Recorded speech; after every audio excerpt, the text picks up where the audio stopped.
আসসালামু আলাইকুম। আমি মোহাম্মদ শিব্বির আহমেদ, চ্যানেল বাংলা 78 থেকে বলছি। যেখান থেকে আমার ভিডিও দেখছেন সকলকে আন্তরিক শুভেচ্ছা, অভিনন্দন ও ভালোবাসা। মানবজমিনে একটি রিপোর্ট প্রকাশ পেয়েছে, যেখানে বলা হয়েছে মামলা বাণিজ্য শুরু হয়েছে, বলছেন উপদেষ্টা আসিফ নজরুল। খবরে বলা হয়, আইন উপদেষ্টা ডক্টর আসিফ নজরুল বলেছেন মামলা বাণিজ্য শুরু হয়েছে। মানবতা বিরোধী অপরাধ, হত্যার বিচারের দাবিতে ব্যবসা শুরু হয়েছে আমাদের সমাজে।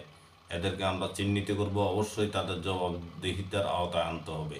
সোমবার জুলাই অভ্যুত্থানে ঢাকা বিভাগের শতাধিক শহীদ পরিবারকে দ্বিতীয় দফায় আর্থিক সহায়তার চেক হস্তান্তর অনুষ্ঠানে তিনি এসব কথা বলেন।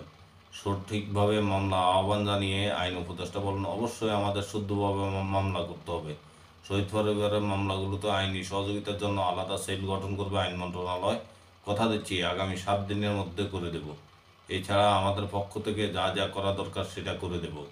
পুলিশ কেন কাজ করছে না তার ব্যাখ্যা দিয়ে তিনি বলেন, গত আমলে কয়ে বলতো গোপালগঞ্জের ছেলেদের রিক্রুট করা হবে, ছাত্রলীগের ছেলেকে রিক্রুট করা হবে। এখন পুলিশ বাহিনীর 10 জনের মধ্যে যদি 8 জন হৃদয়ে বাকশাল থাকে এবং তারা যদি আওয়ামী লীগ পরিবার ও গোপালগঞ্জের হয়, সেই পুলিশ নিয়ে কি কাজ করা সোজা ব্যাপার?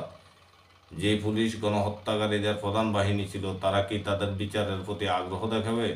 প্রশ্ন রাখেন আইন উপদেষ্টা। এ ছিল আইন উপদেষ্টা আসিফ নজরুলের বক্তব্য। ভালো থাকবেন, সুস্থ থাকবেন, নিরাপদে থাকবেন। আসসালামু আলাইকুম।